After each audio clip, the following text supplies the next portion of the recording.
Alright everyone, welcome to the stream. Just got a few things set up here, put some music on.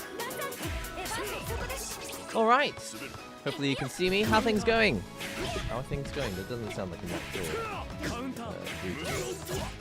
How are you all doing? It's been a little while. Actually, I don't think it's been that long. Did I stream last weekend? Maybe I didn't stream last weekend. In which case, it's probably been a couple weeks. For which, I do apologize. Hello. This will be fun. Hopefully it will. There are a few things that I want to talk about. And one of the main ones is going to be talking about why I've got two versions of the game today. I think Under Night is probably going to be doing just fine. People seem to be talking about it. The usual people tend to be talking about it. I'm not seeing a whole lot of activity from like new accounts or anything, but maybe that's just how the algorithm works on Twitter. But hopefully we can talk about finding ways to kind of support beginner players and beginner player bases, because honestly speaking, even though I've been playing the game for a while, I still consider myself quite the beginner at it. I'm just going to find a way to get some more chilled out music that we can enjoy here.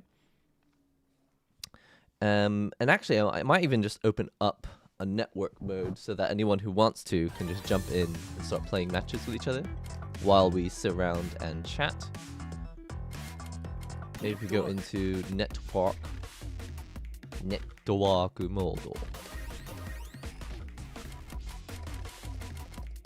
And hopefully it works. I'll just put myself on pass so I don't have to actually play. What's up, Aru? How's it going? I really liked your reply on Discord. I thought you were spot on with what you were, the way you described your thought process. Trying to find new ways to keep the mic out of my face, but now I'm like looking at it. Is it perfectly straight? It's my blood type. Is it hanging down exactly vertical? I've never heard of this game before. If it's not too silly to ask, it's never too silly to ask. In fact, not asking would be the silly thing.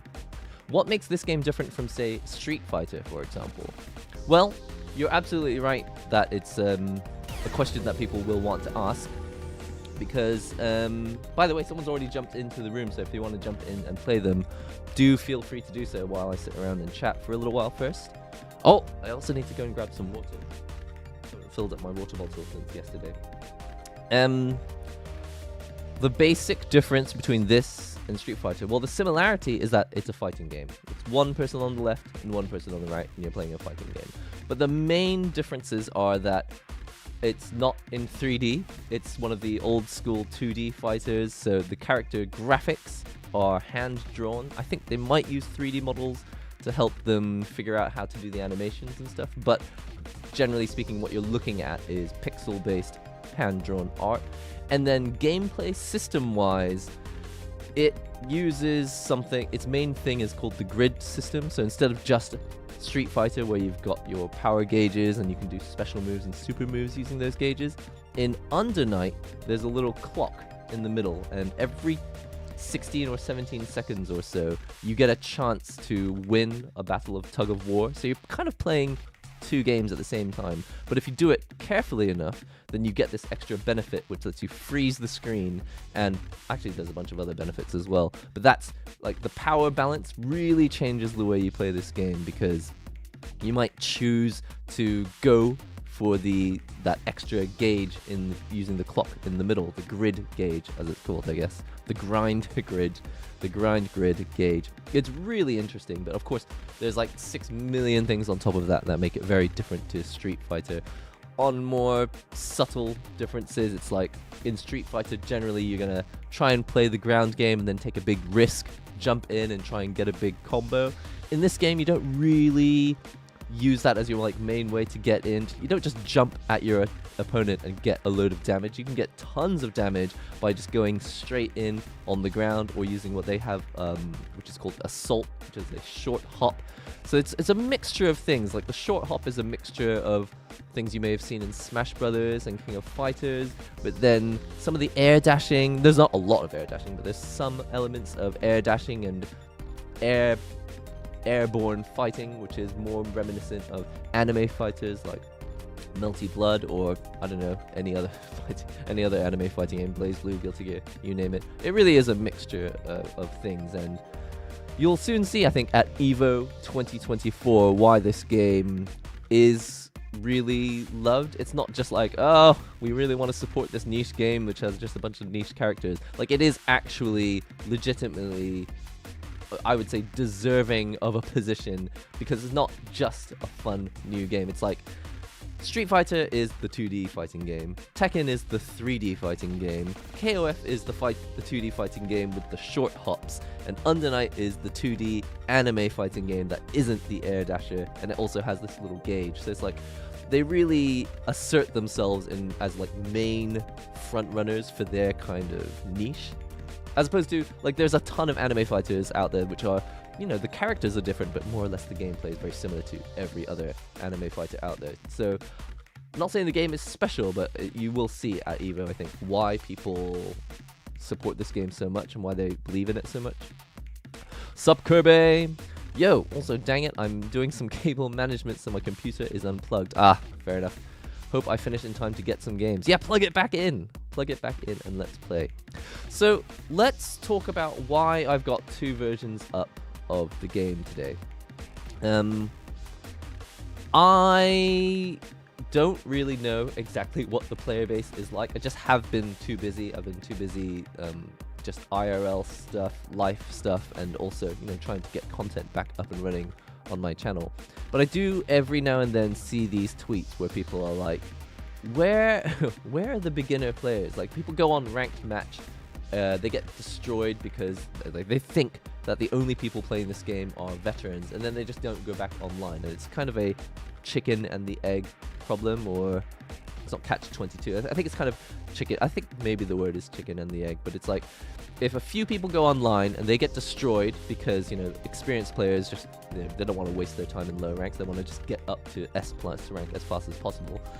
You know, whatever few players were in ranked at the lower ranks, they may never go back on ranked again. And then the next few people will buy the game, get in, and then they'll also get beaten because there are no other people playing at the low ranks. So it's like this not self-fulfilling prophecy, but it just kind of keeps this situation never really changes unless it like reaches a breaking point where there's like a critical mass of people in the lower ranks and just continually in the lower ranks, which is what you get with bigger games like Street Fighter and all that. So I don't think like single-handedly I can fix that or change that, but I was thinking something I could do actively to help is to stream regularly and to have these lobbies open, even if I'm not playing in them. So that is the short explanation of why I've got two versions up of the game right now. Maybe I'll jump in a match with Akuma here. Get ourselves started. Hope I didn't say too much. I don't think you can say too much. Hopefully, and I'm fairly proud of what we've done with the NihongoGamer Discord. We're not like highly active, but I think when people do speak, they're quite thoughtful about what they say, and I think that's kind of more valuable. Not more valuable. I think I'm quite proud of that kind of value that the Discord can provide, as opposed to being just like a massive hub with a million people in it, which is also a form of value and important. Is Under Night available on Mac OS? It is not, and I would not expect it to ever come to Mac. Unless crossplay were possible with the Mac version as well, which I feel like I don't know how difficult that would be. I think for this level of game, because of the small size of the developer, I wouldn't expect it to come out on Mac. But if you are interested, please do pick it up on PC. It's on Steam, or you can pick it up on PlayStation, or you can even get this game on Nintendo Switch. By the way, I'm not paid by the company to say any of this stuff. It's just I really enjoy seeing people get into the game. GB Versus is the best fighting game. I mean, to be fair, I love that game as well, and I play it probably as much as I play this, which in the past couple of weeks has not been very much, but hopefully more soon. Let's run the set. Let's do it. Let's play one match. I like to start the stream off with plenty of chatting so that people don't feel left out if they're not actively playing the game. Oh, by the way, is my audio running? It is. Okay. I'll put on some audio from the PlayStation version as well. Let me know if the audio cuts out or if it feels like it's going wrong. Okay, input lag is on 0. Yo, we've got a really good connection today. What is this, 100 ping? This never happens.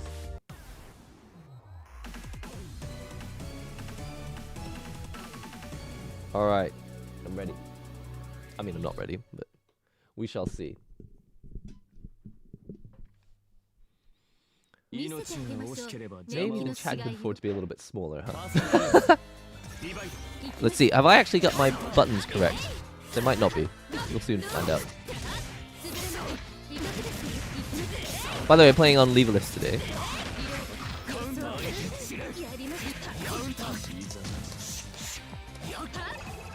Oh no, I've got the wrong buttons. Sorry. Okay, I'll try and figure out my combos using the wrong button layout. It'll be fine. Often I'm testing out a number of other controllers.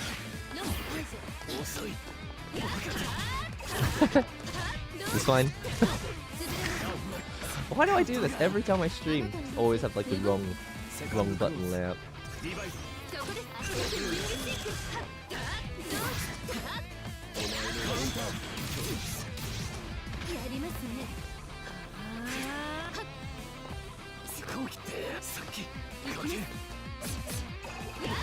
Ah!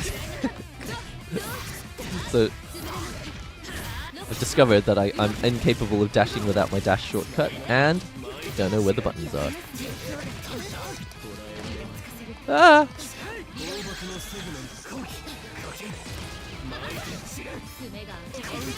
Whoops, that was the wrong direction. Can't even blame that on my button layout. I actually just did the wrong command. Okay. I'm gonna change my buttons. Well, that went well. Let me try that again. Which button? Change button. What's really funny is that we'll discover that it actually makes no difference. I'll change my buttons like, yeah, I finally got my buttons correct, and then the result will be the same. Confirm. Assignment check? Nah. Mac can't use Proton? That's up to you. I actually don't know if Mac has that capability, but I know obviously this game I haven't tested it, but I'm pretty sure it runs on Steam Deck, so you never know. I remembered when I first learned Under Night as Yuzuriha. Probably went 0 and 20 with my friend who played both Eltnam and Wagner. The beginning experience is indeed tough. Yeah, well, let's talk more about what we can do about that. Oh, now I'm using the old buttons. Oh, God. Why?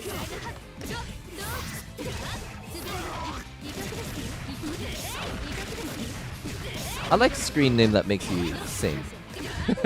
I'm singing The Lion King in my head right now.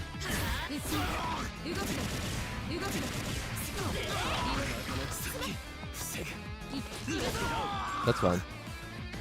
What's my button layout? I just showed it. It was on the screen. Maybe it was too small. Our connection is perfect. It's really good. This is bad.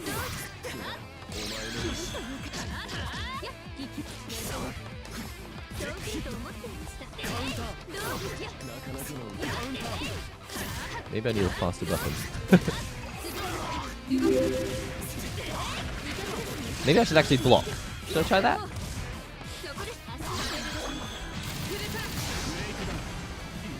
Join us, everyone. Feel my pain. Let's play another round. I feel like the first one shouldn't count. I'm seeing double. 4 windows of Uni 2. Why? How has that happened?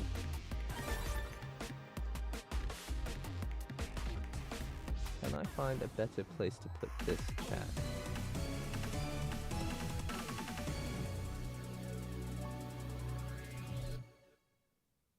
Hopefully I haven't crashed the game by trying to muck about with things at the same time. Okay, here we go. This is better now. This looks way better.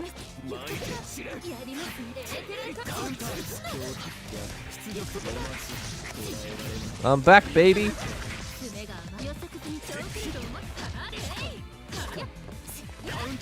Ah.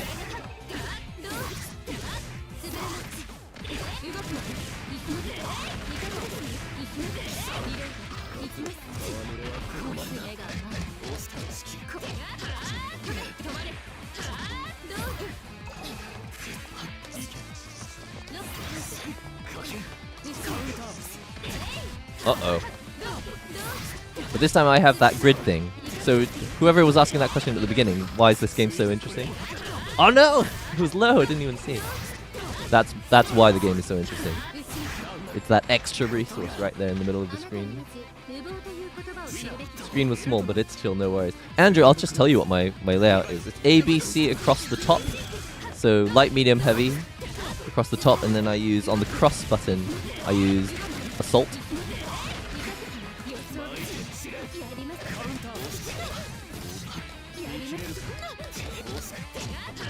Ah! I reverse beated.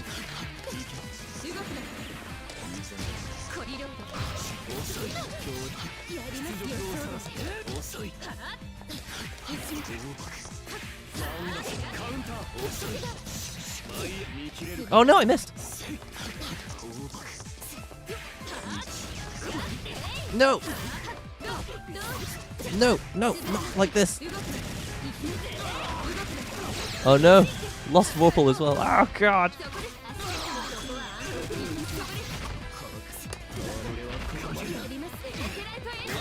Haha! Oh no, I screwed up the combo!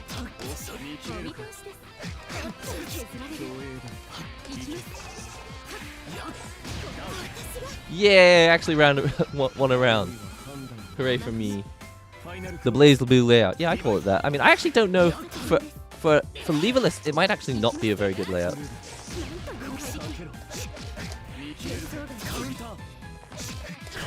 Ah!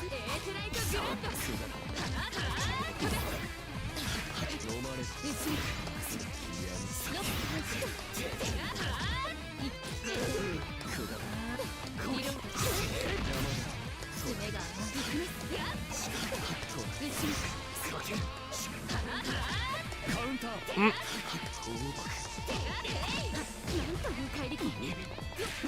Oh, I remembered the special move. Oh no, I got. Ah, no. Okay, so the other question, someone who's asking about like what's the difference between this and Street Fighter. Can you see like that little gray gauge in the middle of the screen has got a little cracked glass on it? So if you mess up trying to use certain resources, it just locks you out of the system, and everything that you would normally do, like literally one of your buttons becomes unusable. There's like one button which is dedicated to that gauge and moves that use that gauge. And yeah, if you mess it up and you try to shield at the wrong time or creeping edge at the wrong time, then you just can't use that gauge at all. It's kind of sad. It sounds really intense. It is really intense, but it's really good because it brings an unpredictability to this game that to fighting games that you don't see in exactly the same way in other titles. I mean, lots of other games are unpredictable as well, though.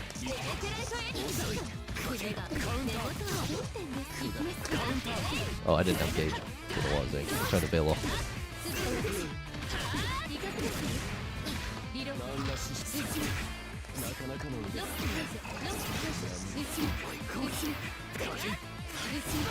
What? Okay. What is creeping edge? I'll show you, actually. If you do this, Do you see that?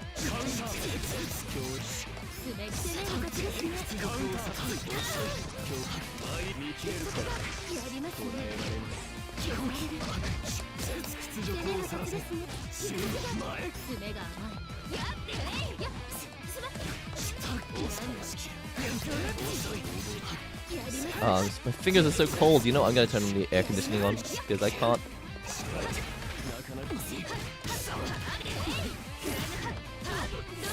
Oh no.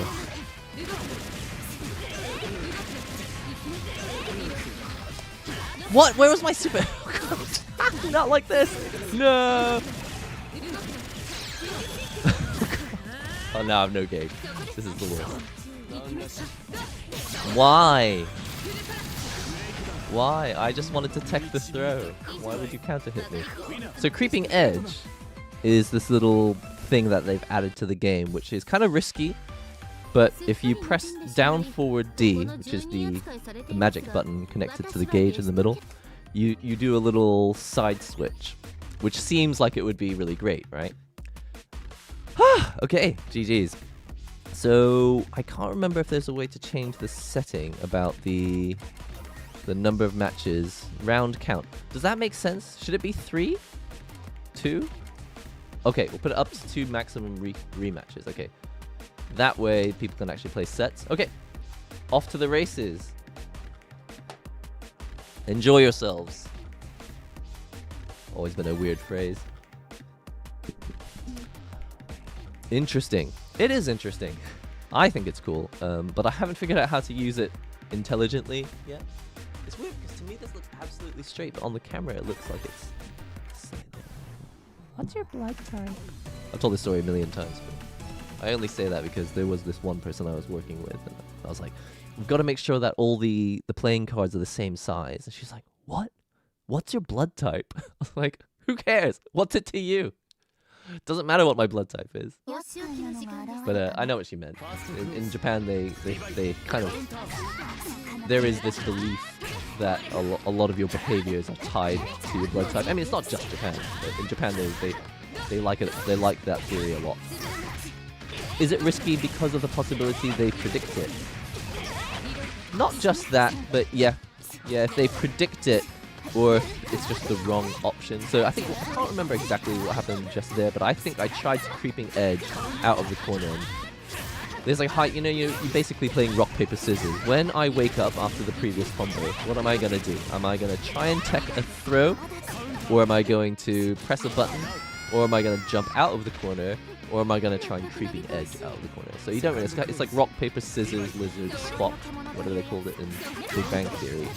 And your opponent, it's like a mixture of, I'm going to do something which covers as many options as I think you're going to do. So if I think you're going to try and get out of the corner, I'm going to probably hit you or throw you. Like if you throw them while they're trying to get out of the corner, then they'll probably get grid broken because of creeping edge. But again, I haven't played this game for the very long, so I can't even remember exactly what happened. But something definitely happened that will cause you to get grid broken out of creeping edge.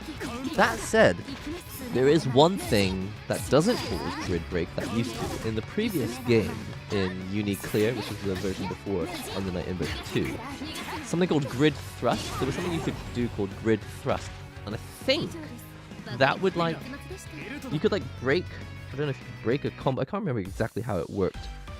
You could get people off you by doing grid thrust, and I think it would cost 100 gauge, but as a result, you would get grid broken as well. Someone would get grid broken. Anyway, they've changed that. Do you still main Nanase? Not recently. I did try her when the beta came out for this game. I think I checked it out. I tried. Oh, whoa, no, don't close the room, cancel. I did try Nanase on Leaverless, and I was like, okay, I might play Nanase this time. But I don't know. I just find Seth too much fun. Guard cancel? Yeah, I think it's something like a guard cancel. Yeah, it might have been something that you do on block to get people off you in the middle of a combo, but it was, I don't know if you never really saw it. I don't think it was ever really worth doing. It was not often worth doing.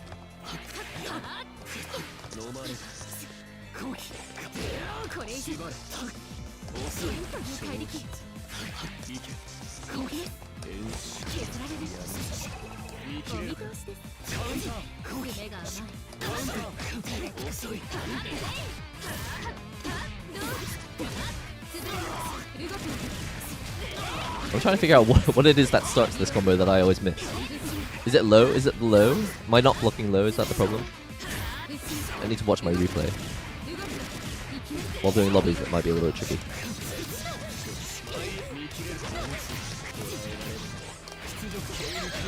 Oops, that's not what I wanted, but it will do.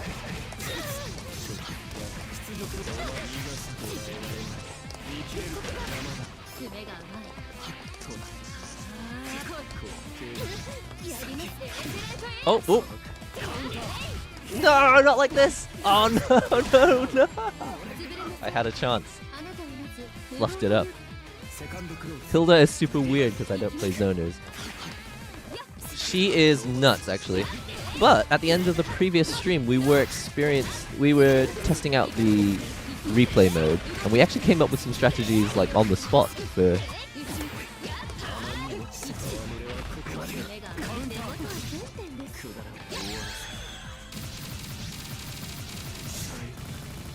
It was not unless it was the last resort, yeah.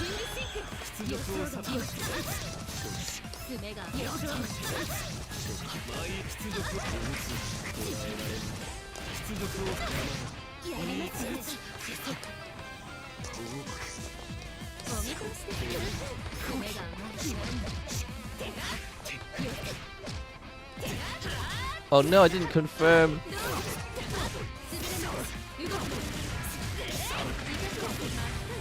No, not like this. Oh no! Is this the infinite worth EX?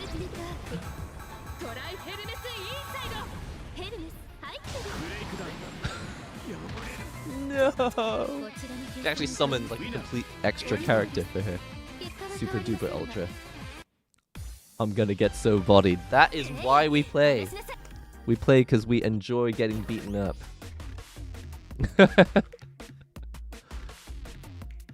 Amazing. Everyone's joining the lobby. Let's play.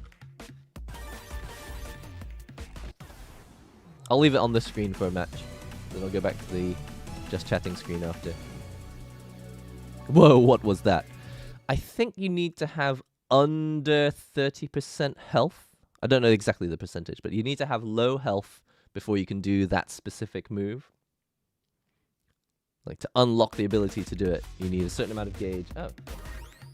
Oh no! It knocks everyone out the match! PC version of Uni, you gotta love it. Sorry about this. Let's put consecutive play on up to 3. Sorry about that. You never know when these things are gonna happen. Do file your way back into the room, if you may. If you will. 30% health, right. And 200 meter. So normally you can do your IWEX. Sorry. Normally you can do what's called the infinite worth super combo, and it doesn't look as cool as that because the animation, I think the animation is slightly different for the infinite worth. But you do need 200 gauge to do it. And if you're under 30% health, you can do IWEX, which I think you just press all 4 buttons at the same time to do it. Maybe you have to unlock it first. I can't remember if you have to be... Do you have to be in Veil off to do it? I don't remember. I don't think you do. Maybe not. It's been doing this today. Oh no, is this a recent thing? Sorry to hear that. So anyone who's just joining the stream, by the way, I really would like to use this stream. Not every stream. I would like to, as much as I can, when we play Under Night, to open up a PlayStation and a PC lobby so that people can enjoy lobby matches with other players. You know, you can see what kind of level is happening here.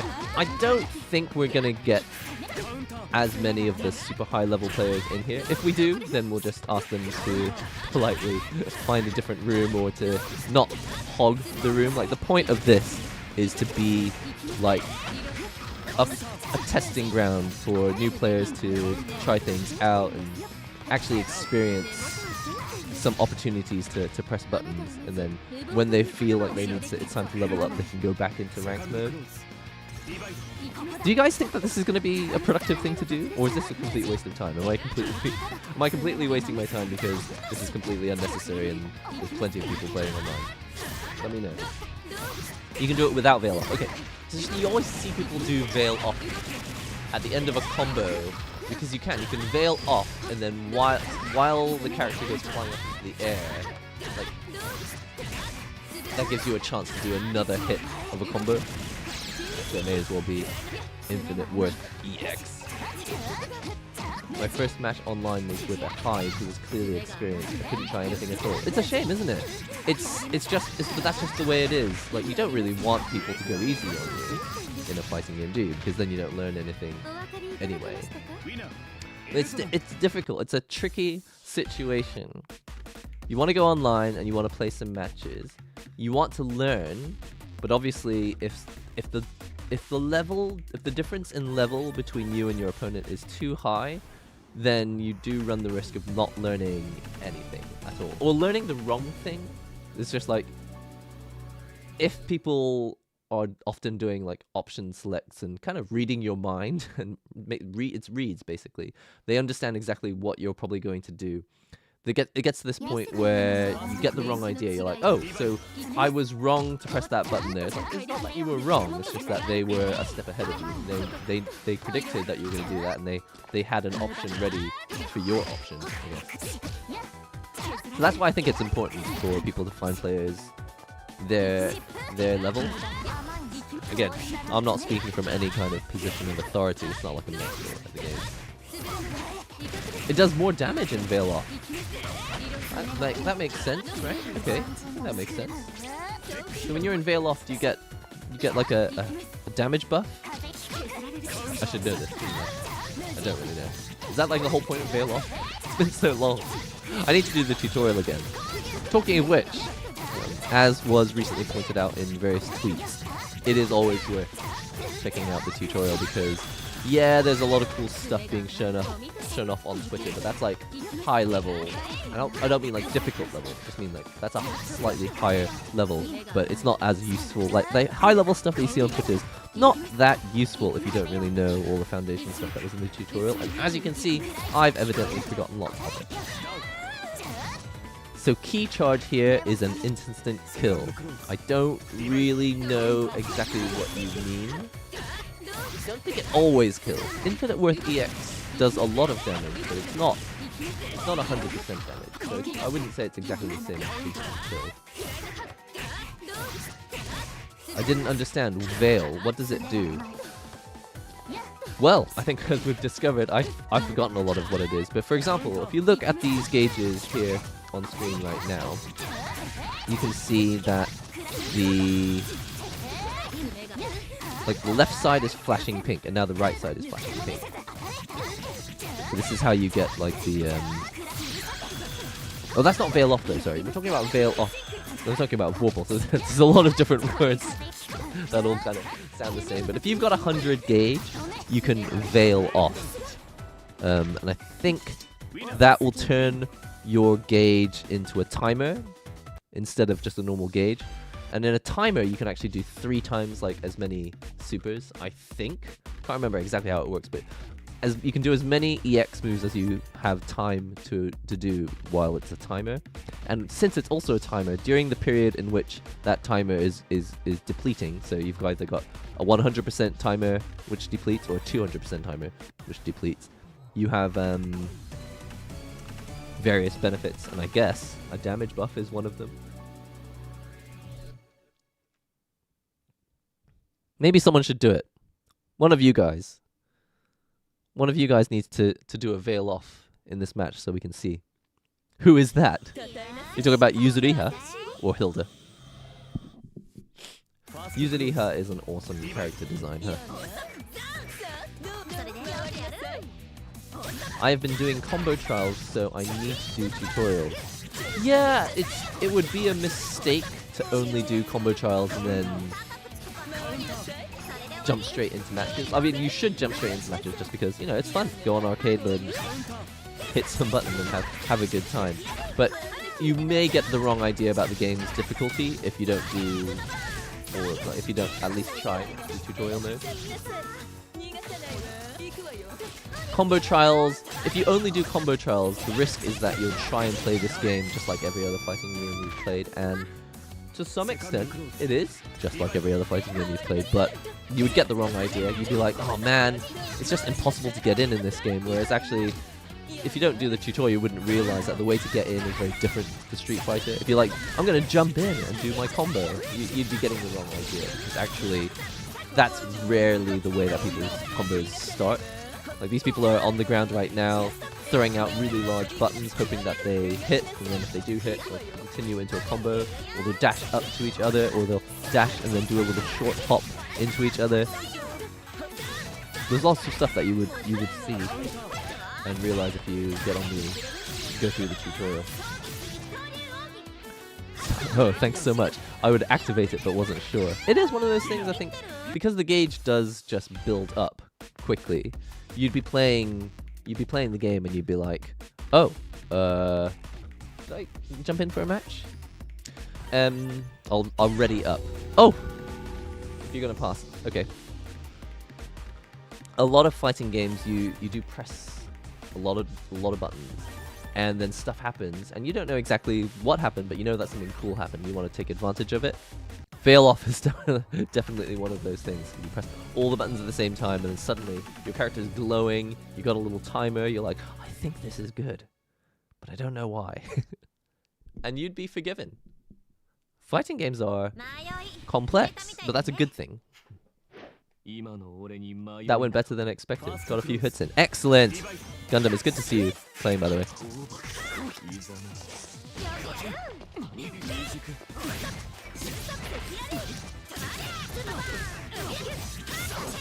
Let's see if I can also do the same.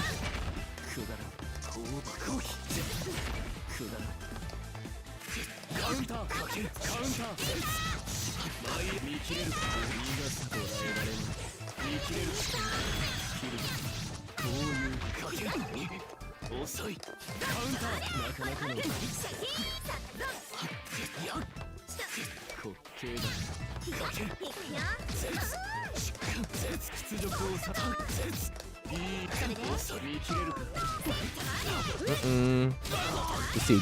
Will this combo end before I can see? So you can see the pink gauge on the bottom left is flashing. Oh, man. When it's flashing, it means that the timer has done a full revolution and it has decided that you're currently winning. And if you're currently winning,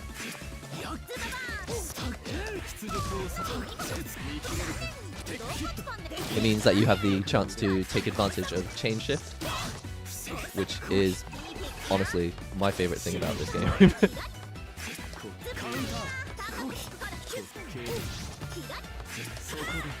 Uh-oh, I thought it would work 3 times in a row. Guess not. Veil off. There we go.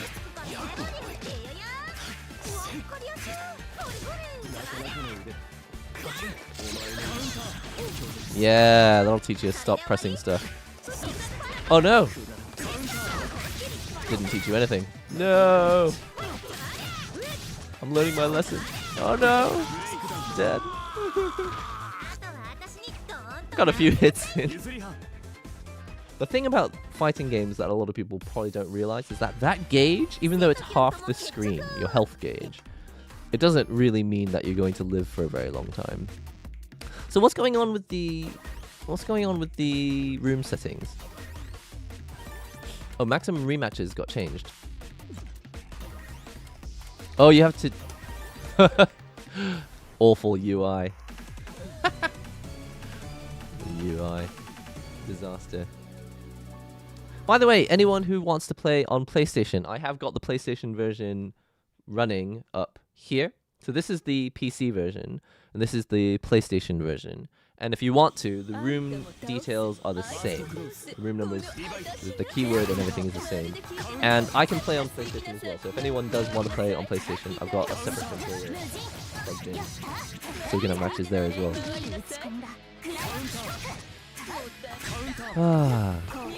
Finding someone in your skill level is key. Right now, I can beat up any Nino main because I played a lot with my friends. Excellent. Yeah, I mean, that's why people talk about community a lot when they talk about fighting games, because you can't really play them in a vacuum. Like, the community surrounding a game does highly change your experience that you'll have with the game.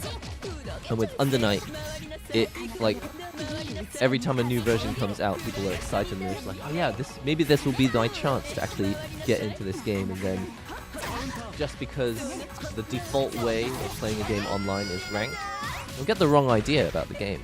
Whereas if you had gone to a local and found someone willing to like sit down and show you the ropes on a more casual basis, you would have had a very different experience with the game and you would have stuck with it. So I totally agree that finding someone with skill level is key. I think it is key.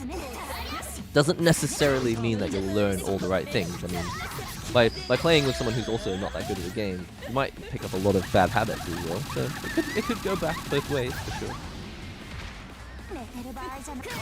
Enough time has passed. Uni 2 has now been passed. Now, can we all now admit that Uni 2 is the greatest fighting game and we need to glaze it like it's Kagura? I don't know what Kagura Bachi fever is. They sound cool.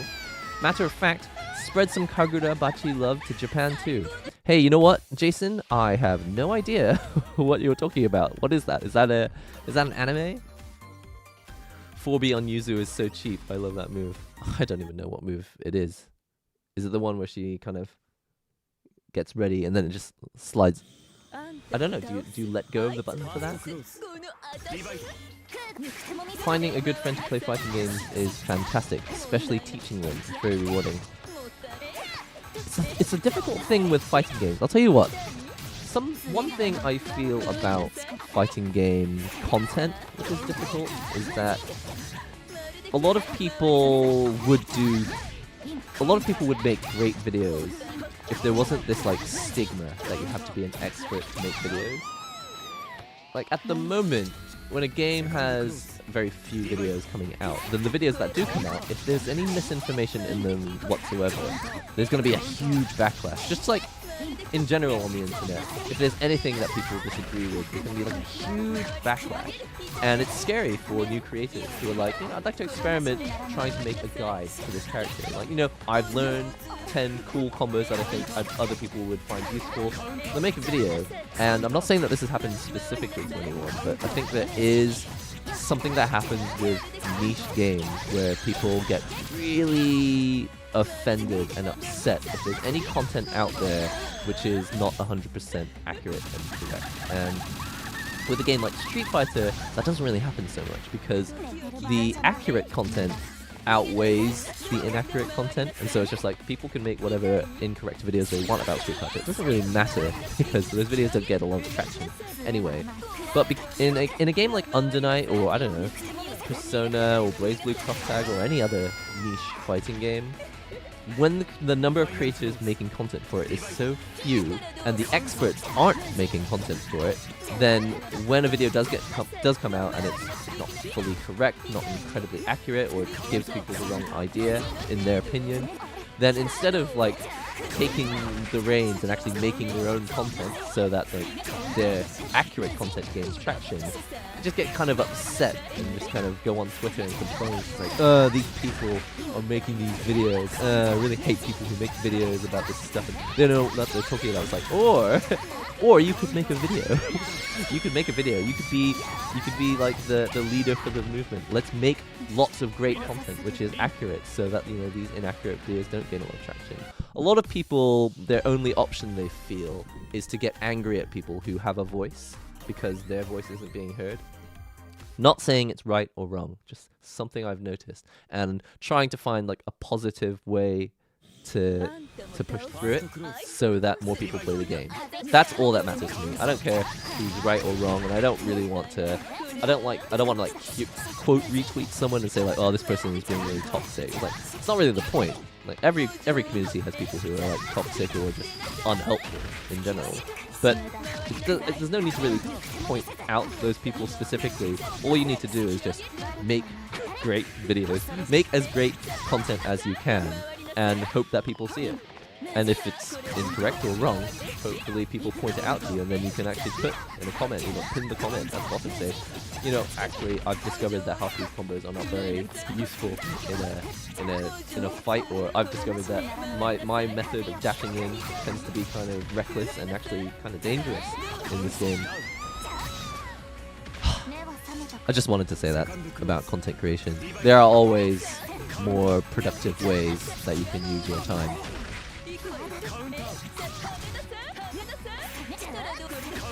Kagurabachi is a manga that everyone's calling peak fiction. I'm gonna write it down. I use Notion and keep a note of everything.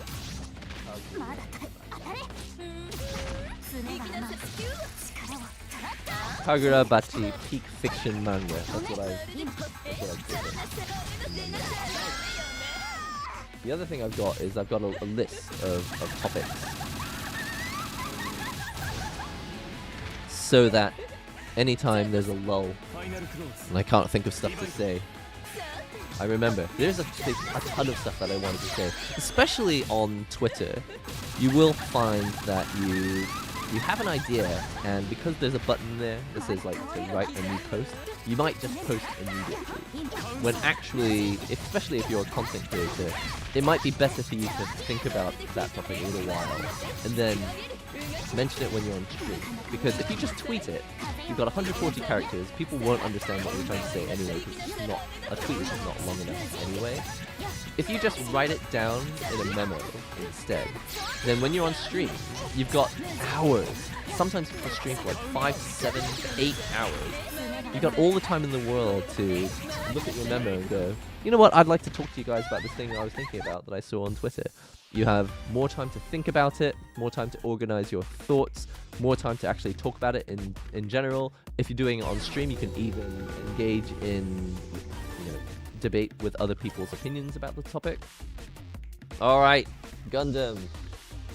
Let's do it. I just taught my friend who has fun in fighting games, nothing too technical. It is always like a very honorable, it feels like an honor to introduce someone to your hobby. My favorite one is introducing people to Final Fantasy VII. Obviously everyone's played it now, but back in the day, if I found someone who hadn't played it, introducing people to Final Fantasy VII is like such an excellent experience. Oops.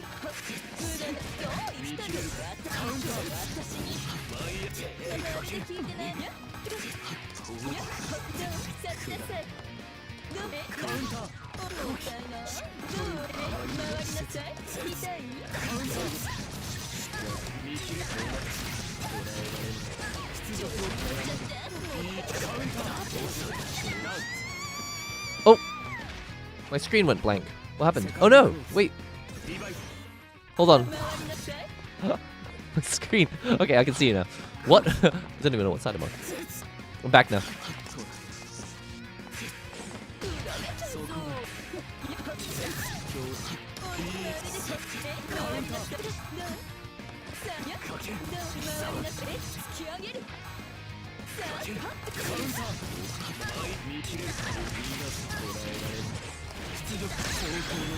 Did the wrong. I thought my gauge was the one on the left, so I did a different combo. I should have done infinite worth and got a little extra damage.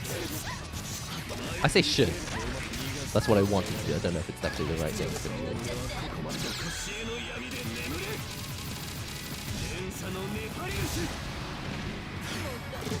Oh no! Ah! How much damage does this do? It's a big combo.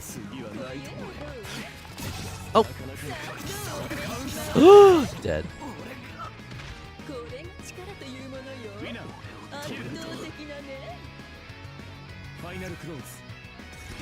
Who is the VA for Hilda?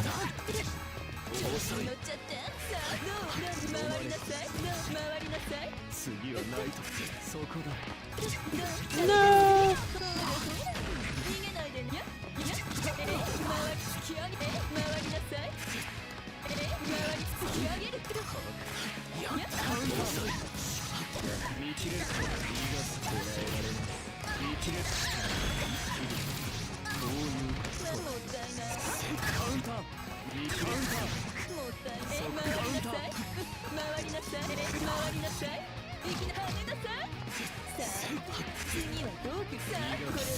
Oops, I did the wrong one. Did the wrong move.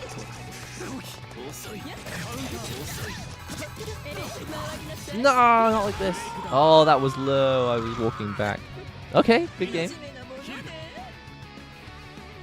I joined the lobby. Let's see me get wrecked. Absolutely. Join us. I really enjoy this game more than any other fighting game. I mean, I like a lot of fighting games, but just this is the one. Do you not read manga or watch anime? Honestly, manga and anime was my life. Like, absolutely. I would define manga and anime as my life maybe 10 years ago, and then just got so busy with fighting games, just haven't had as much time for it. I was actually on that channel for drawing, Doki Doki Drawing, because my life really revolved around learning to draw. So it's not really that I don't read manga. It's just haven't had time. My focus switched to fighting games, and I think in many ways it is a shame. I wish I had kind of kept up my interests with drawing and stuff.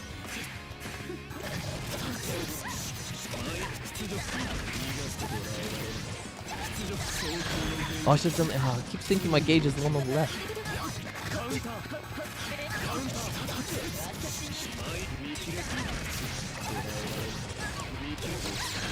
Oops, wrong super.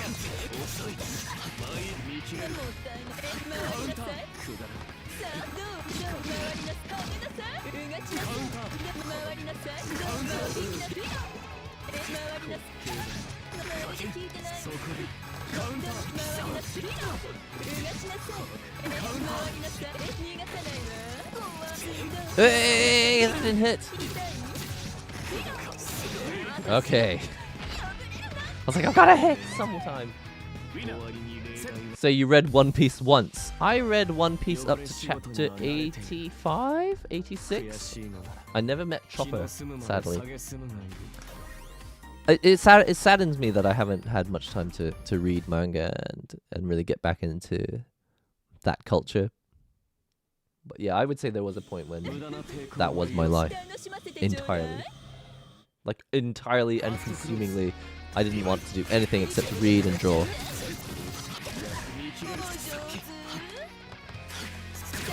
Oops, that was the wrong one.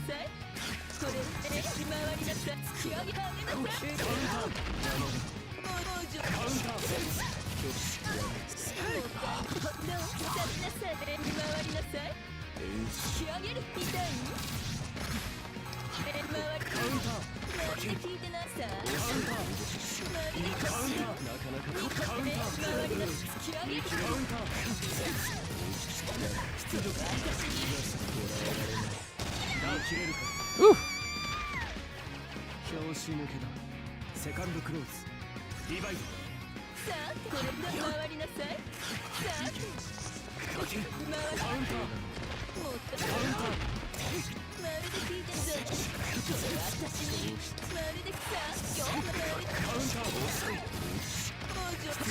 If I could actually do any of my combos.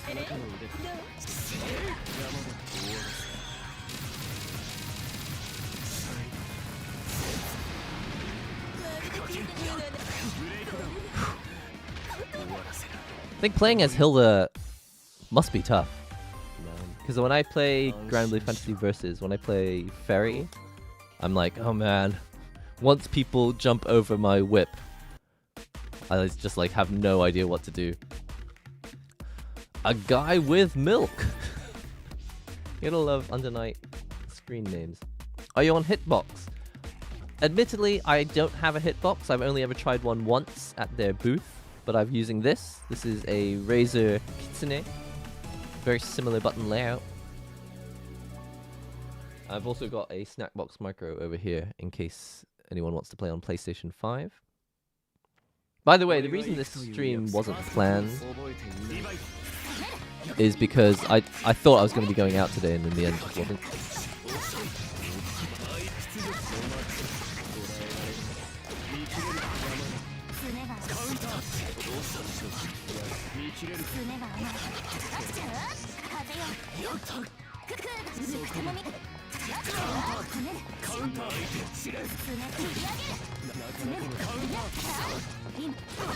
Okay, bro.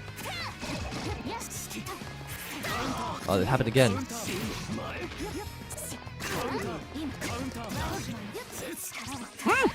Ah, that was a jump.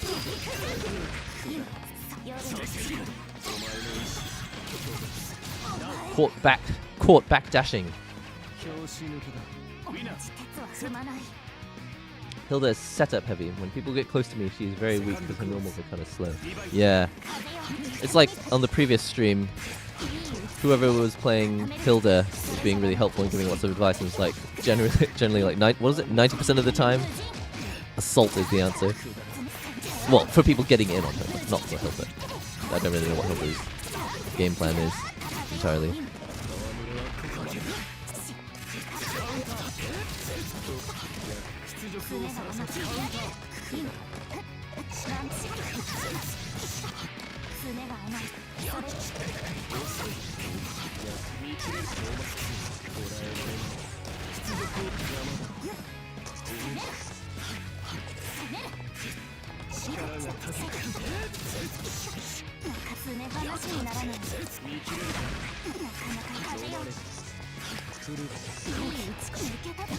Ah, what was that? What did I do? Oh! I screwed it up. Why did I screw it up?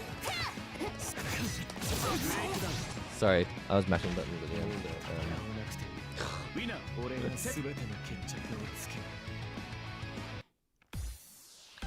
I'm a filthy weeb.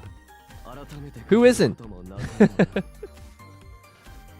So would you say, Jason, would you say that this Kagurabachi is your favorite? What is it even about? Can someone tell me? Give me the very short. Give me in 2 sentences. No, in 1 sentence. Why should I read that manga? I'm curious because I just don't have my hands free to look it up myself on Google. And I can't finish my combo. Embarrassing.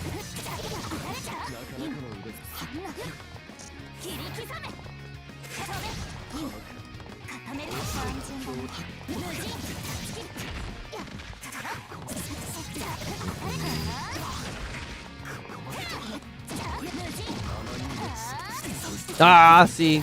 Don't shield. Don't shield, ever. It's just not worth the risk. I've only read a bit of chapter 1. What? You said it was peak fiction. You haven't even read it. I'm just kidding.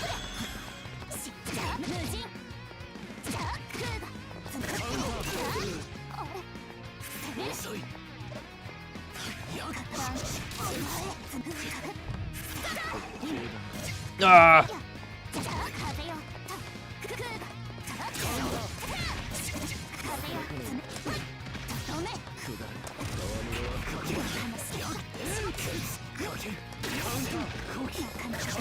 What?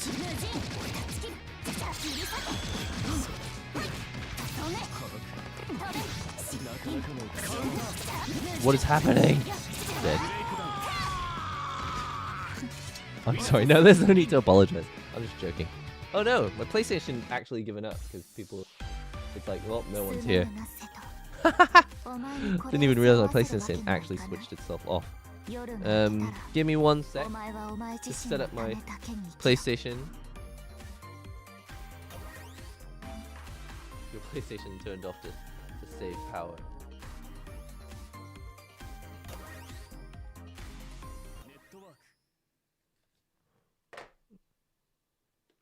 Okay. It's getting network mode ready. Okay.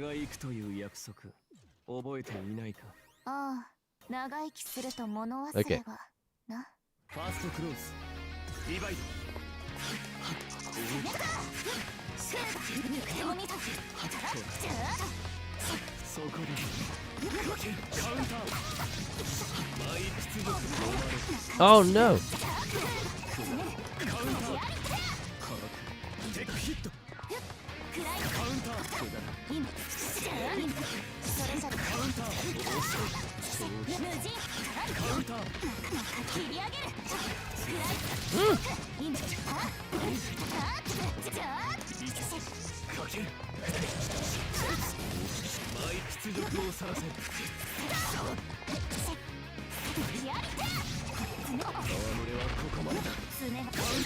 Ah, not like this.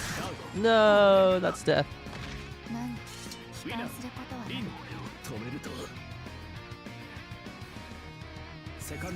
Okay. Blue hair Linnea is cool.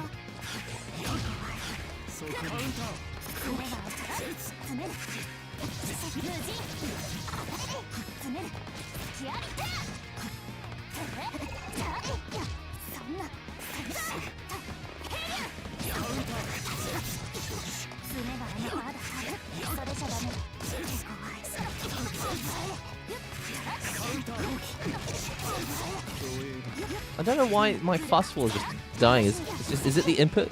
Is it the netcode? This game is eating a lot of inputs at the moment.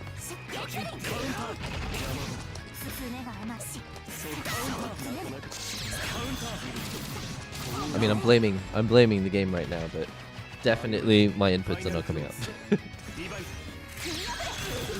Wow, that went badly.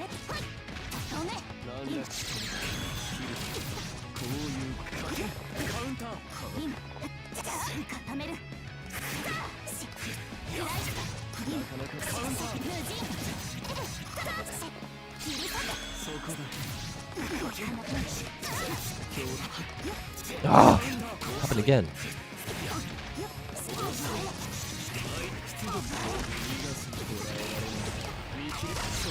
All right, come on, one more. Oh no, I went for the throw. That was a mistake.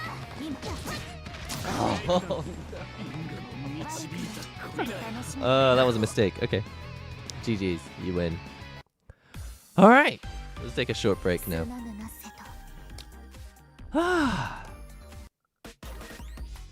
I'll let you guys have your match. Okay. Oh. Getting a call from home. Give me 1 second. I'll let you guys enjoy matches.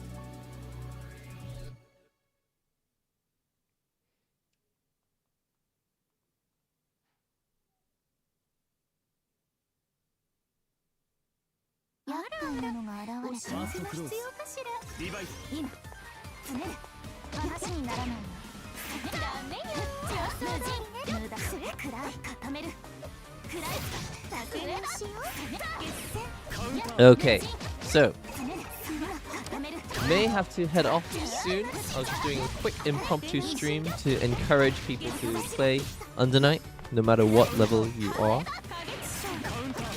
How have things been otherwise?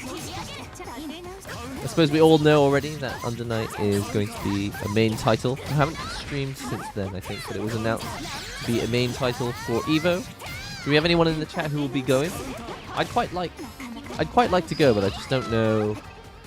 I don't know if this is the year that I finally go to EVO. It is important to me that I go eventually, but I don't know if like it's incredibly important. You know what I mean? Like, I'd like to go, and I don't really mind when I go. It's not like I've got to go in the next year or the next 2 years. But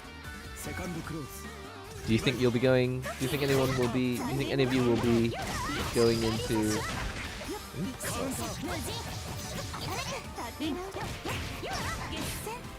Head off for 5 seconds. I will just leave you.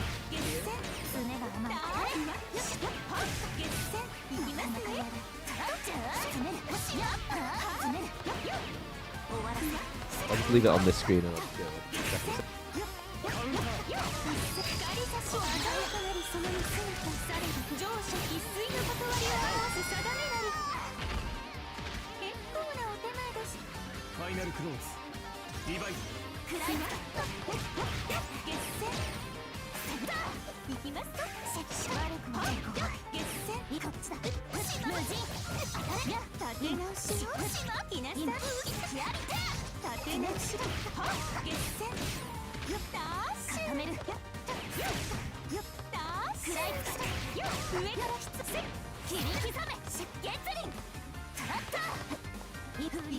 Back. Too expensive. Oh, don't even. Too expensive. Yeah, well, there's the ticket. For me, going to Evo would be like, it would be like a very large expense. If I took my family, it would cost something like over $8,000 probably, minimum. And if I went by myself, it would still be at least $3,000. And that's probably just for the flights. It'd be like $3,000 for the flights, and then I'd have to find a hotel, and then have to get the ticket for Evo, and then I'd probably want to spend like the rest of the week in the States doing other stuff as well. Unfortunately, yeah, it wouldn't just be a simple case of, I want to go to Evo, so I'll go.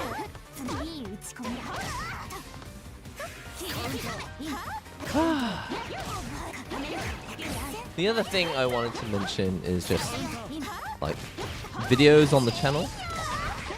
I guess I'll give you a little preview of what I'm thinking, but obviously I've separated the channels into different categories. So I've got like a talk channel, got a fighting game channel, got the controllers channel. The controllers channel is going to be more like controllers and other tech stuff. I'd like it to just be more general tech, so that I can kind of branch out into other areas. I don't always want to make videos about controllers. I love controllers, but it's like if every single video is about controllers, even I kind of like, I feel like it could be more.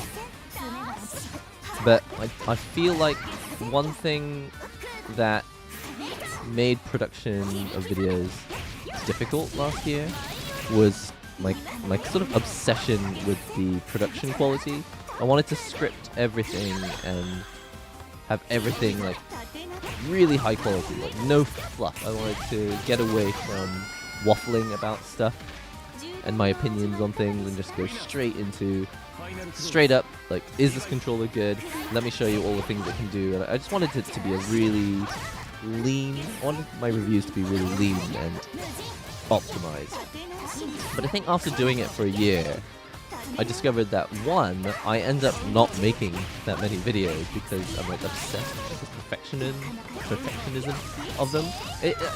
For views, it is actually really good to make content that is lean. I think people find it helpful because, you know, they don't have to watch a 25-minute video about something just to find out whether the controller can do this one small thing. I think it is good to make content like that and to continue making content like that, but I was trying to make every single video like, you know, super high quality, lean review, optimized review, and as a result I just ended up kind of procrastinating. I was like, yeah, well, I'll come back to it when I've got more time to do it properly. So my strategy to handle that this year is to kind of embrace the more traditional side of the channel, which is like keeping a sort of deep connection with you guys. Oh, that's a shame. Knocked people out. We'll have a few more matches and then I'll head off after this. Anyone who wants to have a match, feel free to jump back in. Okay. Let's play.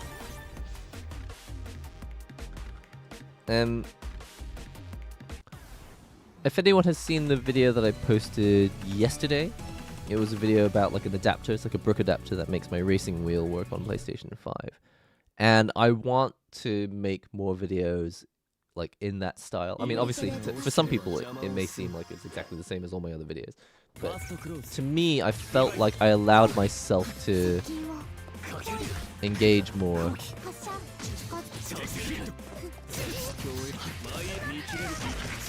I wanted to allow myself to engage more in opinions and detail and side information and niche information.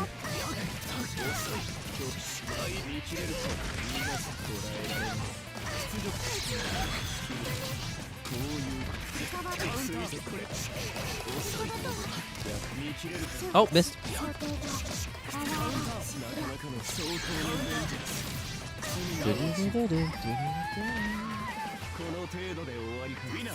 GG's, a guy with milk. Yeah, thanks for the practice. Absolutely. Come back, please. in the future, you are more than welcome.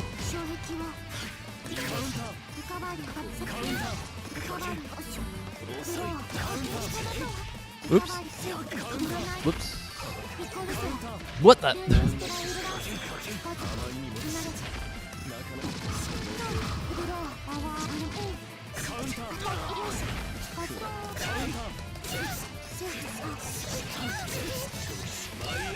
Oh no, I screwed up. Ah! That was my input error. Just pressed the wrong button.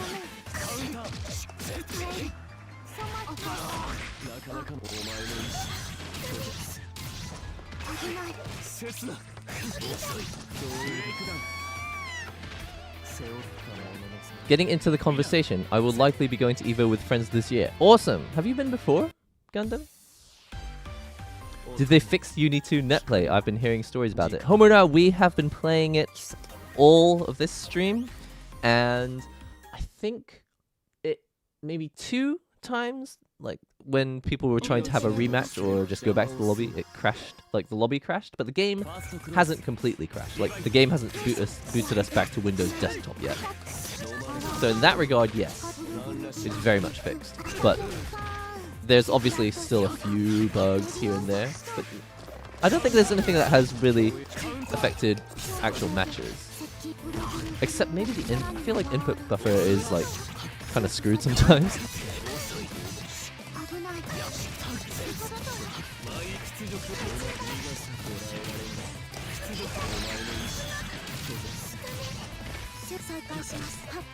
Oops. Oh no.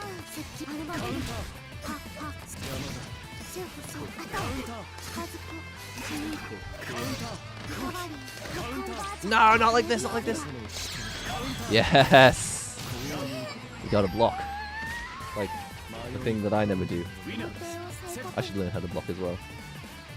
Homura, you should absolutely get back into Under Night, because it is playable on PC.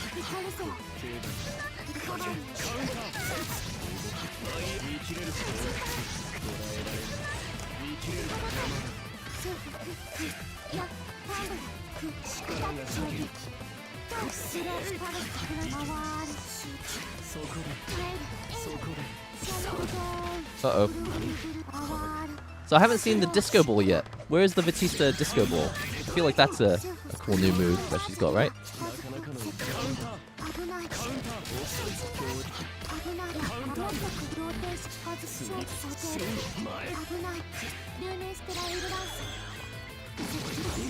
Oh no, guard break.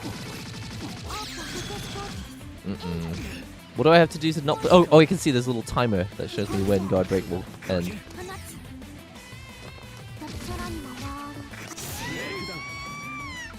Forgot about that.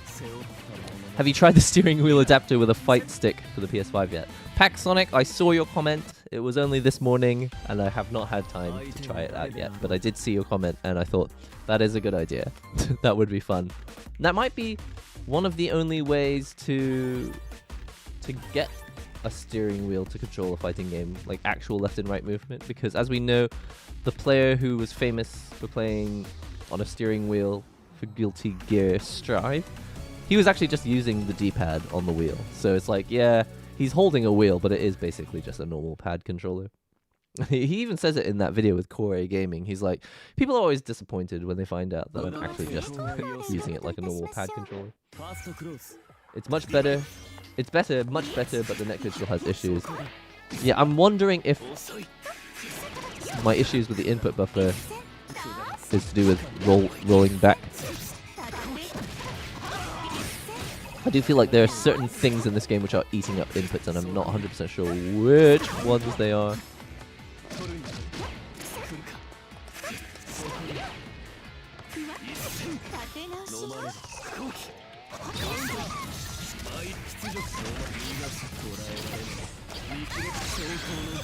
Just in time got the gauge for that.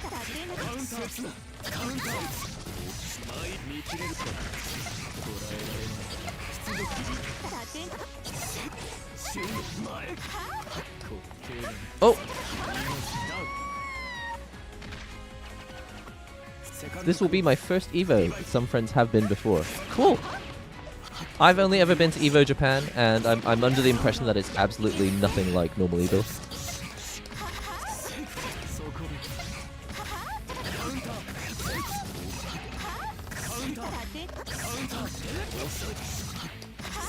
Why can't I do this combo on this side?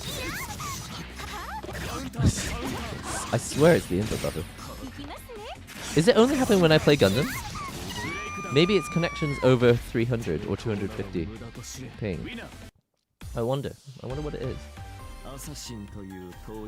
Gundam, I'm curious, do you feel like any of your combos have been dropping inputs on this when we play? Just want to cross-reference notes. What do you think makes a fighting game aesthetically and story-wise cool? That's a great question. I think definitely with fighting games, people like representation. I think that helps a fighting game a lot. I don't think it's a necessary thing. Oop. UK Gundam? Less inputs, but I had problems with Wake Up. Okay.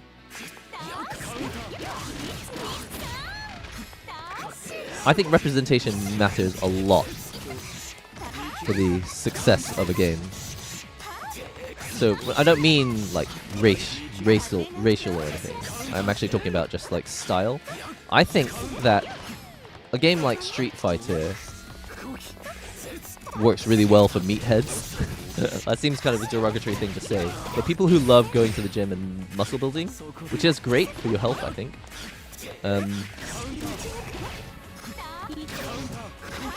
People who like physical, like muscle, seem to also really like Street Fighter. Like you see, like people who stream it, people who commentate it, they're all like often posting about like their workouts and stuff. And I know some people who play Under Night are also into the muscle building thing as well, because there are some characters in this game that are muscly. But this game definitely features a ton of characters who they're strong not because of their muscle.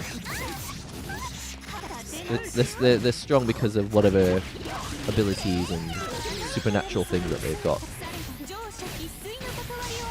And in a game like Street Fighter, it's often like the criticism is like, wow, how can someone that weedy looking have pack such a punch? But in this game, it's like not even relevant because it's anime.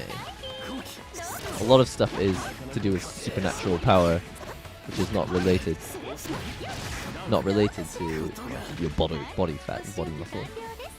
So I feel like that's important. Like I love Street Fighter as well. I got into it in the Alpha series when not everyone was a massive meat and potato sack.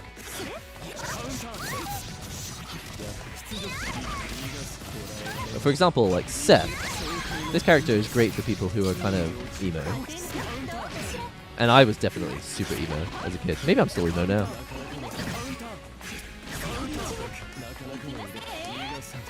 Oops.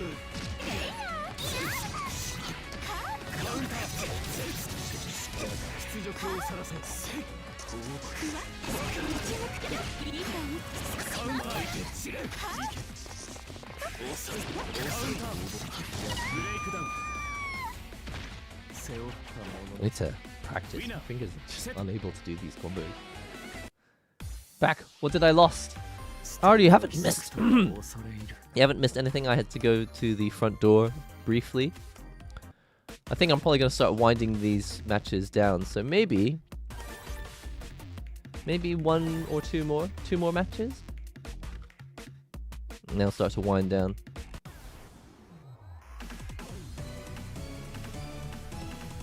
Start blocking more, thanks. I'll start blocking more, thanks. Did I say that? I think it's something that's easy to overlook. I think a lot of people stop blocking because they get punished for it. In this game, if your opponent can predict that you're going to block, they'll throw you, do something that's unblockable.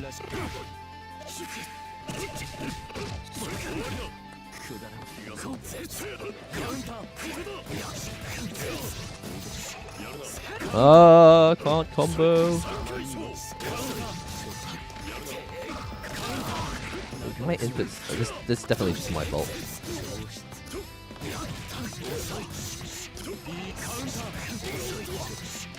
Why? You see this just not happening.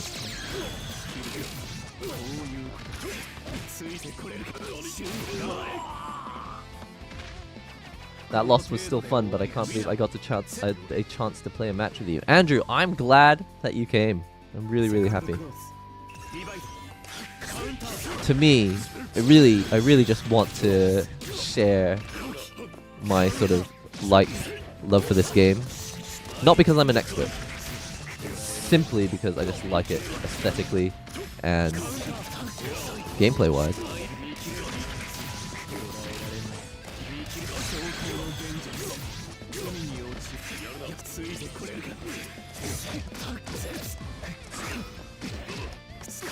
Oh no! So you got thrown out of Creeping Edge. We were talking about that at the beginning of the stream. If someone tries to throw you while you're in the corner because they think you're gonna block, if you block, you'll get thrown. And if you do Creeping Edge, you get grid broken, so punished. Alright, let's make this the last one. Oh, if it's you guys playing, I'll just watch. Let's watch this as the last match. Since no one's playing in the PlayStation room, I'll just put it full screen. I wish it had crossplay. You know what? Yes and no. I feel like if this game had had crossplay from the start, it could have gone worse. Like they could have had even more problems, and it could have like really even messed up the launch further. Of course, in an ideal world, they would implement crossplay and it would be good.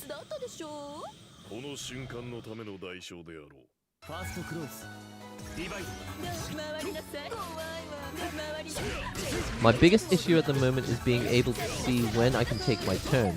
That's why there are so many counters in my matches. Ah! You know what, Gundam? I think that's one of my biggest problems as well. It's something I'm trying to work on, and in the previous stream when I was playing another Hilda player, I feel like... Especially, yeah, I mean, you play Hilda, but for people playing against Hilda, it's really difficult to know when the string has actually ended unless you've seen a bunch of matches. But definitely there are like ways to scientifically test it, right? Like mashing a button. If you watch people, if you play with someone who's too high level, then they'll know to like end their combo early, to like bait you into a frame trap. That's why like finding someone your own level is actually probably best. But yeah, when you're playing people in these ranked matches, or if you're here in casual lobbies on this stream, it's important, isn't it, to like test.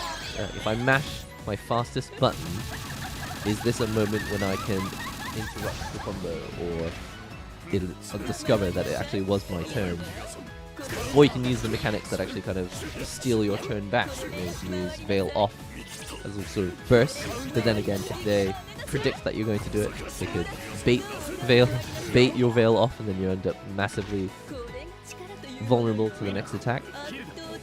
Definitely for me, in this game and every other fighting game, figuring out when it is my turn, it just takes time, because you got to play a lot of matches and just find out what do these combos look like.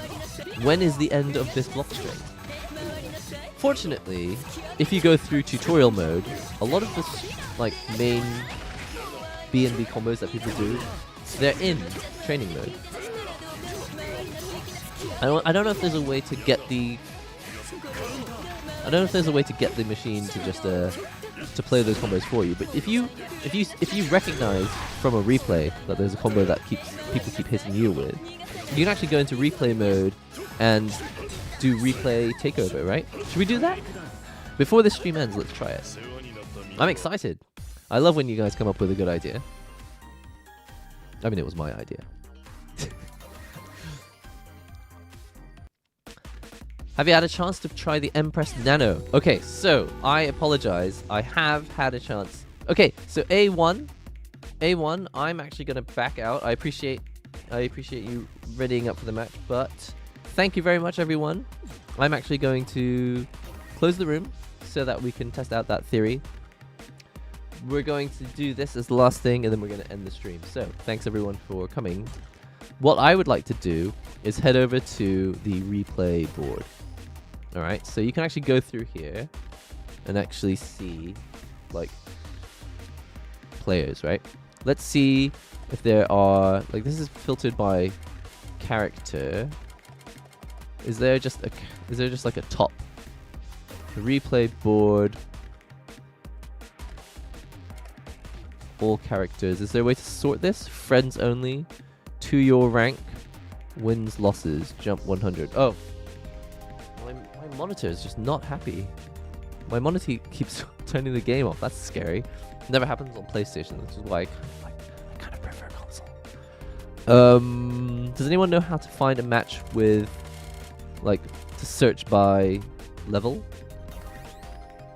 No.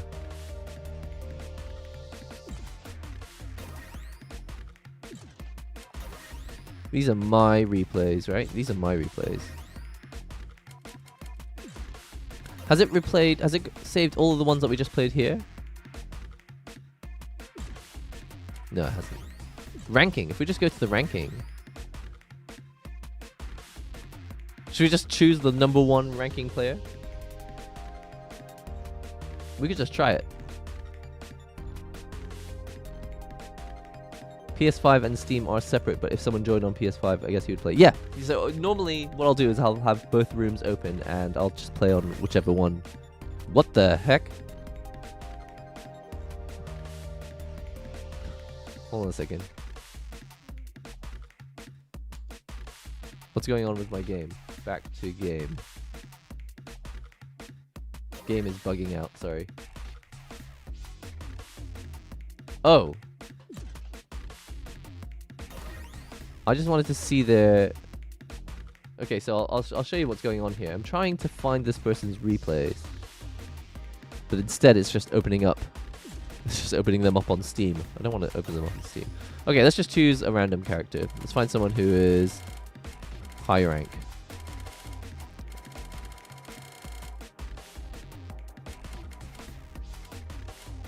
Actually, they might not. I don't know. How do you find the ranks? There's no way to, like, options? Wins, losses, change strength. Oh, here we go. D+, C+. Oh, here we go. I got it. All right, let's find someone who's A+ at this game. Let's find someone who's got someone who plays Seth. So I'll download this replay. It's from a different game version. What? How do I find one from today? Okay, let's just do this. Playback. Can you do a Luffy impression in Japanese? I haven't seen the One Piece anime for so long. I can't remember what his voice sounds like.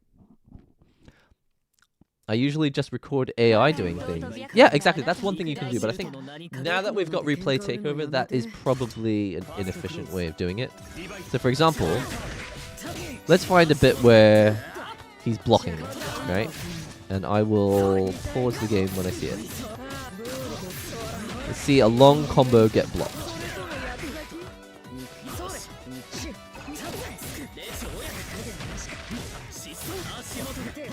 Right, we're looking for a moment when a long combo gets blocked. He tries to figure out when it's his turn. It might not actually happen. No one's blocking. Which is fine, apparently.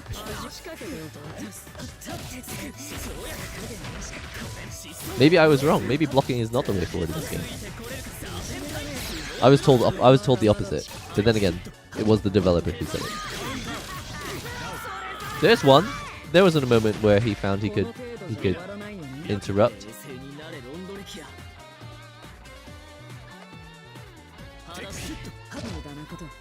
This is interesting. So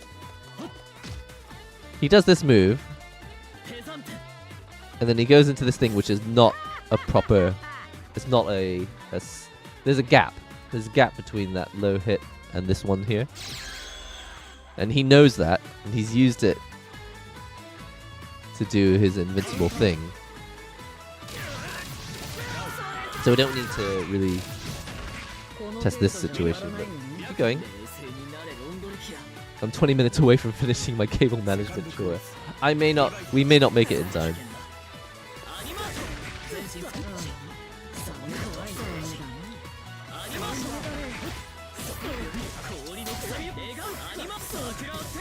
Maybe we should have chosen a Hilda match.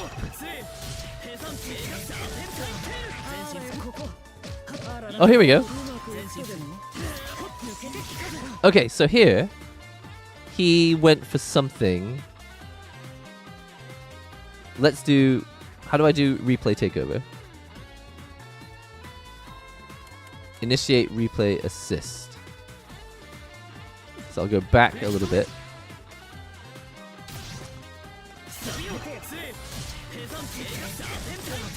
Okay, here, I'm going to initiate replay assist here. Let's try it. First player. Okay, so after this, when that timer goes down, it's going to be our chance to block. So crouch block, crouch block, crouch block. And then you can see, if we go back, exit replay assist, you can see what he actually did. He gets knocked into the corner. He crouch blocks, crouch block, crouch block, crouch block. Shield. Oh no, this thing is just normal block, is it? Can't see. Here. Oh, he stands up, block that overhead, and then what's this? Why does this happen? Can we see the input history? He presses down, he presses back, stand block, then he does shield, green shield. What happens here? He uses crouch block. Oh, it's because he was in shield. I don't think he was holding it down anymore.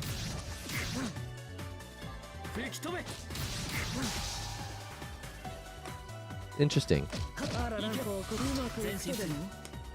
Okay, so I'm going to do replay assist here.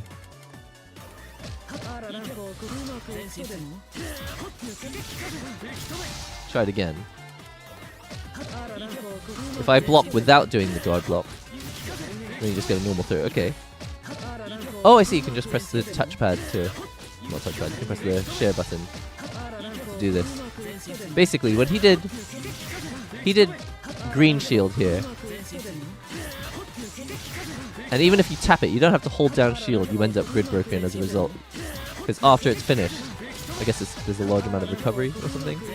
So instead of that, if we just do a normal block and go for something else, you can see there's a gap here. I suppose also options are... What's it called? Delay tech, delay throw tech.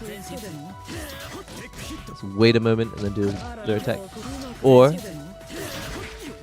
has he got any invincible reversals? Something like that. So I think definitely when it comes to figuring out when your turn is, like, this feature is a godsend because you can actually go through the match that you just played and find out like an infinite number of combinations of things that you could have done instead. Or if you just mash the A button, you just press crouching A or standing A, whichever button is faster for you, and just go like, is this a moment where I could have taken my turn back? Like, what would have happened if I didn't? What if I had done a throw instead? What if I had done what if I had done throw the delay tech instead? What if I had done creeping edge instead? In fact, we could even try it one more time, just one last time. Instead of what he did in the original match was he did green shield and got thrown. But what if we had done? Oops. What if we had done creeping edge instead? Yeah. So if you do green shield, you'll get grid broken. If you do creeping edge, oops, whoops, sorry. Try again. Ah. Is there a way to show? Why doesn't it show my inputs? That's fine, whatever. Block this. Yeah, if you do creeping edge, you die. If that doesn't sell you on this feature, nothing will. That is amazing. That is so cool. Because normally you would have to use the AI. I think they call it the AI. You'd have to program the computer to do the combo, but that means you have to learn how to do the combo. And if you don't know that character's buttons, then it's like, how do I recreate this exact situation? But the game has recorded every situation for you. Oh man, I'm over the moon. No, I'm just looking for the music so we can just chill out for a minute.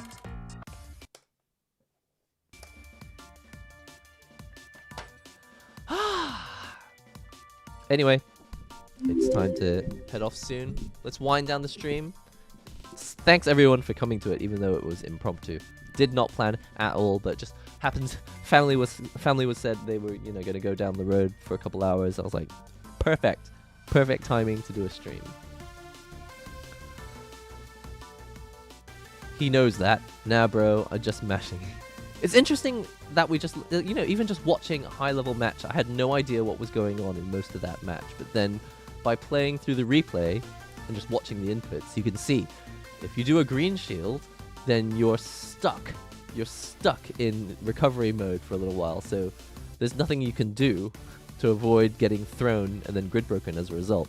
Didn't know that. There's a lot of stuff that shield locks you in. I can't remember what it was. I think if you crouching shield in this game, I think recovery on crouching shield is like 27 frames. I can't remember exactly what it was, but there's this article that I found a few years ago when I was reading about Under Night, and it was like crouch block shield is actually 27 frames of recovery, and standing block shield is 24 frames of recovery, which means that if you crouch shield, it's actually harder to stand up and block an overhead afterwards. Like, you have less time to do it. It's like, what? It's insane. It's insane how deep the rabbit hole goes. What stick are you using? Yeah, thanks for asking. It's this one. I had this one on backup. This one is plugged into my PS5. It's a Snackbox Micro. They're just the easiest. Because they're so light and small, they're just easy to pick up. But I want to play on my FRS, but I removed one of the buttons when I was making a video, and I've lost the button cap. So when I find the button cap, I will be going back to playing on the FRS more often. But yeah, this was just ready to hand. So, and it looks cool as well. I just like it. It feels like I'm holding a pizza. Pizza. I've never tried to learn a fighting game with replay options at all. You know, a lot of games haven't had replay options as good as this until recently. I think it was Guilty Gear Accent Core Plus R, which they released with rollback netcode. They updated for rollback netcode on Steam, and that had a replay takeover feature. Under Night also has replay takeover, and I think there might be one other game, but I can't remember which one it was. But this, for example, they don't have this in Street Fighter 6. You know, that's the most popular fighting game right now. Tekken obviously is going to be probably equally as popular, if not more, after a few months. So this feature, it's insane. It's really, it is 100%, at the very least 100% increased my enjoyment of this game, because it's demystifying a lot of stuff that I didn't understand before. Like, I no longer need a friend. I no longer need friends. I no longer need an expert friend in order to enjoy the game. I've got to tell you, this is not the arrangement that I should use for my mic, for my blood type. My blood type does not allow me to enjoy using this mic without like obsessing over the straightness of the stand. Replay is elite. It most certainly is. Just super hard to learn how to use it when you don't know what to look for. Yeah, but let's continue to explore. Every time we stream, I think we should probably finish off these lobbies by looking up a few replays. Maybe we should save a few games, and then at the end of lobbies, just have a look through. And maybe you guys can suggest, you can say, hey, can we save this particular replay and have a look at it later? There's something I want to check. And again, I'm not an expert, but I want to prove that to make content for a game, to play the game, to watch the game, you don't have to be an expert. You really don't have to be good at a game to get any kind of enjoyment out of it.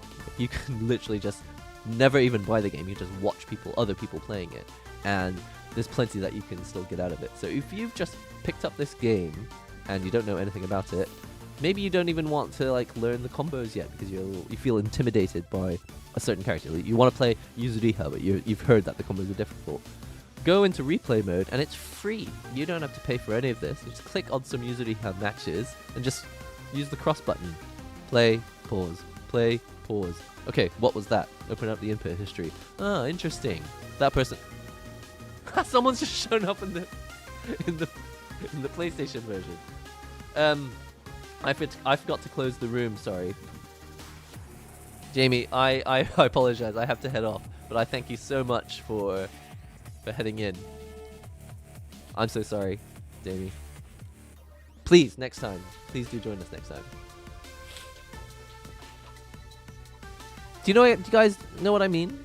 Like, features like this give you more doors into ways you can enjoy the game. And I made a tweet about this a little while ago. But playing the game, watching replays, watching content that other people make of the game, watching streams of other people playing the game, joining lobbies, teaching friends how to play, talking to your friends about the game, even if you haven't even bought it yet. You can say, just gossip and talk about stuff, talk about the lore, talk about the characters, talk about, I don't know, spin-off things that you found, like fan art online. There's like a zillion ways that you can enjoy an IP, and Replay Takeover has doubled, in my opinion, it has doubled the number of ways you can enjoy this game. The rewind feature is so underappreciated.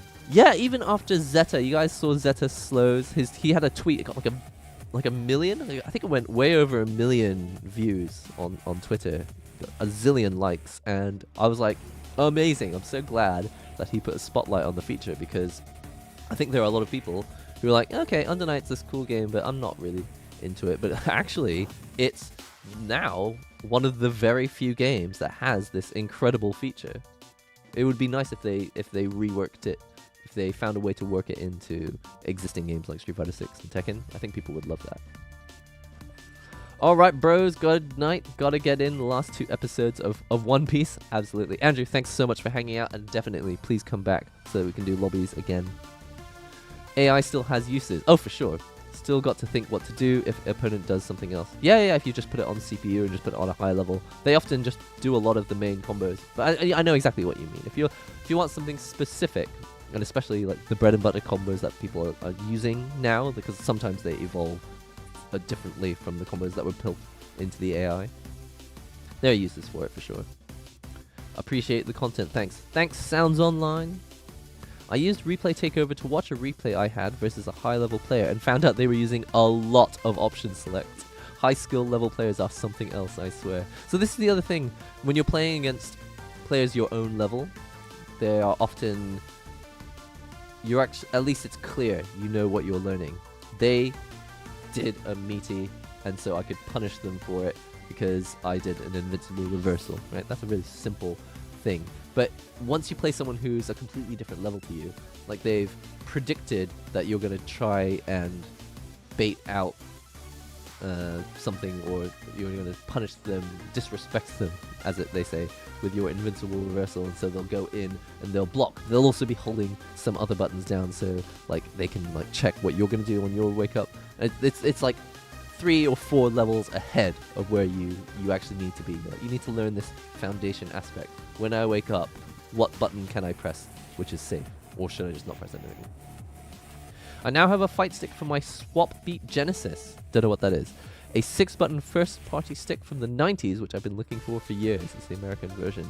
That sounds cool. Pack, Sonic, thanks for always being active on the Discord. Put a photo in the Discord, and I'll have a look later.